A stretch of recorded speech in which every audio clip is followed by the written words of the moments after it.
નમસ્કાર ખેડૂત મિત્રો, સ્વાગત છે તમારું ખેડૂત પરિચય યુટ્યુબ ચેનલમાં। આજે તારીખ 27 એપ્રિલ 2024 આજની સવારની હવામાન અપડેટની અંદર માહિતી મેળવીએ તો ગુજરાતના હવામાનમાં એકાએક પલટો જોવા મળી રહ્યો છે, જેના કારણે ગઈકાલથી જ ગુજરાતની અંદર માવઠારૂપી કમોસમી વરસાદ જોવા મળી રહ્યો છે।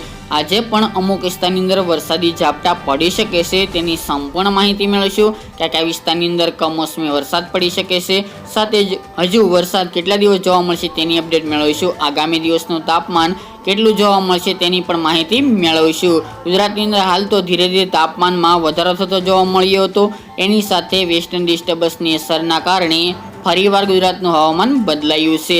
હવામાન વિભાગની આગાહી પ્રમાણે વાત કરવા જઈએ તો 2 દિવસ હવામાન વિભાગે આગાહી કરતા જણાવ્યું હતું કે ગુજરાતની અંદર કમોસમી વરસાદ વરસી શકે છે, પરંતુ માવઠું કોઈ ભારે હેવી થાય તેવી શક્યતા ખૂબ ઓછી જોવા મળી રહી છે। અત્યારે એક વેસ્ટર્ન ડિસ્ટર્બન્સ યુએઈ પસાર થઈ રહ્યું છે, એટલે કે વેસ્ટર્ન ડિસ્ટર્બન્સ જેની અસર ગુજરાતમાં જોવા મળી રહી છે। આની સાથે બે બીજી સિસ્ટમો, એક સાયક્લોનિક સર્ક્યુલેશન એમપી ઉપર સર્જાણું છે, જેના કારણે આ બંને સિસ્ટમના કારણે ગુજરાતમાં ગઈકાલના રોજમાં તેમજ આજે પણ ગુજરાતની અંદર વરસાદની સંભાવના દેખાઈ રહી છે।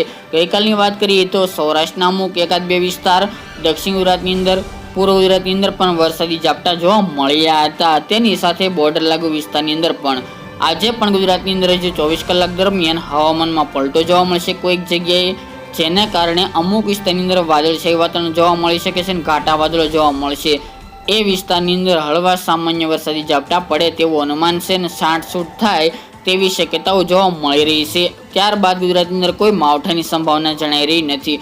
ફક્ત આજના દિવસ પૂરતી ગુજરાતની અંદર ઝાપટારૂપી વરસાદ ખાસ કરીને બોર્ડર લાગુ વિસ્તાર જે એમપી મહારાષ્ટ્રની છે, જેમાં દાહોદ, ગોધરા એ વિસ્તાર, વડોદરાના વિસ્તાર, નર્મદા, છોટાઉદેપુર, સુરત, વલસાડ, ડાંગ જેવા વિસ્તાર અને પંચમહાલ જેવા વિસ્તારની અંદર આજે છાંટછૂટ જેવો વરસાદી માહોલ જોવા મળે તેવી શક્યતાઓ છે અને એટલા વિસ્તારની અંદર વાદળો જોવા મળે તેવું પણ અનુમાન લાગી રહ્યું છે। હાલ કોઈ ચોક્કસ વિસ્તાર નક્કી ના હોય માવઠાની અંદર, પરંતુ કોઈક વિસ્તારની અંદર જોવા મળી શકે છે। તેમજ આગામી દિવસ દરમિયાન હાલની અપડેટ મુજબ કોઈ માવઠું થાય તેવી શક્યતા નથી। આગામી દિવસ દરમિયાન જો સિસ્ટમ આવશે તો ચોક્કસપણે અપડેટ આપતા રહીશું।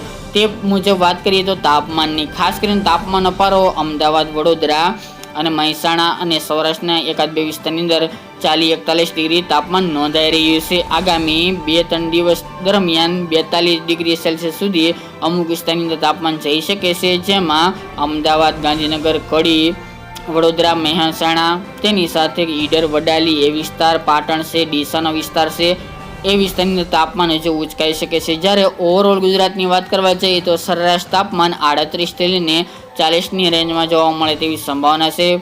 બફારાનું પ્રમાણ જોવા મળશે અને ગરમી તો ચોક્કસપણે બપોર દરમિયાન જોવા મળી રહી છે।